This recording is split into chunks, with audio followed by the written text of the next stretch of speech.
Witam wszystkich, mam na imię Hubert. W dzisiejszym odcinku pokażę Wam, jak zbudować domek.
I tak oto wygląda efekt końcowy. Mam nadzieję, że Wam się podoba. A teraz za kamerą, żeby było mnie lepiej słychać, opowiem Wam trochę o tym domku. Dobrze, mam nadzieję, że mnie teraz lepiej słychać. Dobra, domek był zbudowany w zeszłym roku, na początku lata, i budowałem go kilka tygodni. Materiałów, które użyłem do budowy tego domku, były w połowie nowe, a w połowie z odzysku. Warto było trochę poczekać, bo dzięki temu zaoszczędziłem sporo pieniędzy. Dobrze, zaczniemy może od samego dołu.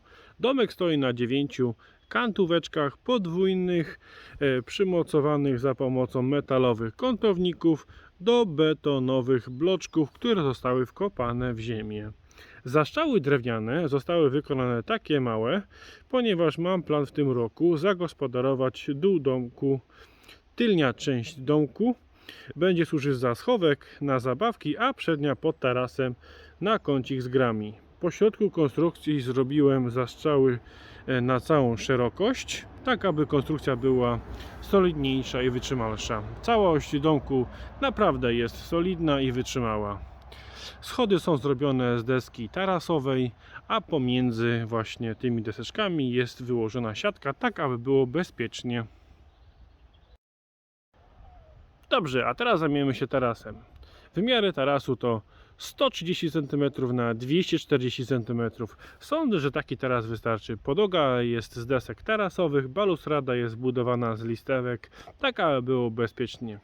Jest miejsce na zjeżdżalnię, jak i na krzesełka i stolik. Dobrze, a teraz omówimy domek. Domek jest ocieplony styropianem o grubości 5 cm.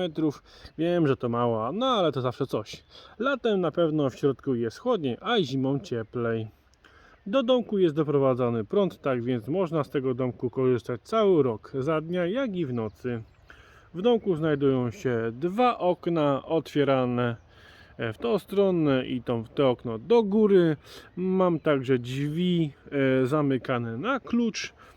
Do boku w domku możemy przymocować, jak i z tej strony, z tyłu czy z boku możemy przymocować jakąś huśtawkę, drabinki, ściankę spinaczkową lub kto co chce.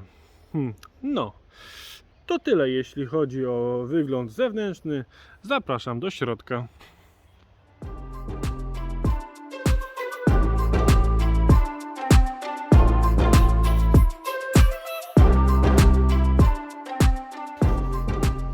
No, tak więc zacznijmy może od mojej lewej. Półeczka na książki lub na maskotki. Pamiętajcie, że w każdym domku musi znajdować się tajny schowek lub skrytka. U mnie oto półeczka wysuwana, szuflada, dziecko zadowolone. Następnie mebelek z odzysku, także odnowiony, pomalowany, udekorowany. Sądzę, że spełnia swoją funkcję. W środku można pochować różne karteczki, zabawki, cokolwiek przyjdzie do głowy. Następnie najważniejszy chyba mebelek w tym oto domku to jest właśnie oto taka skrzynka, pufa. Skrzynka służy jako schowek na zabawki lub na poduszki, kocyki, cokolwiek Wam przyjdzie do głowy. Bardzo wygodna, poducha bardzo miękka, zawsze tu można sobie przyjść, usiąść, położyć, rozciągnąć się. Ja jestem wysoki na 2 metry, także no, ale uwierzcie, jest wygodnie. Do tego sobie jak wszystko ładnie ułożę, poduszki przykryję się kocykiem, bardzo mogę tu mile spędzić czas. Do tego mam oko na dziecko.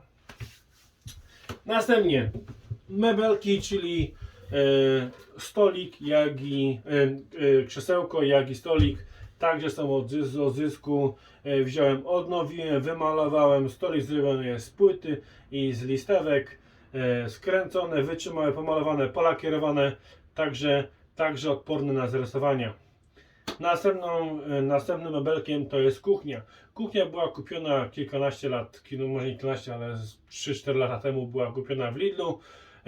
Po chyba roku czy 1,5 roku kuchnia się rozleciała, przypomniałem sobie o niej, wziąłem ją, przywróciłem, ożywiłem, rozbudowałem, także jest większa, rozbudowana i także funkcjonalna. Następnym elementem, który bardzo Wam polecam, to są właśnie panele, jeśli chodzi o panele na ścianę. Takie panele to bardzo łatwo utrzymać w czystości. Cokolwiek dziecko wymyśli, czy będzie jeździło tu długopisem po ścianie, kredkami, farbkami, wystarczy przejechać tylko ścierką, szmateczką i są ściany czyste.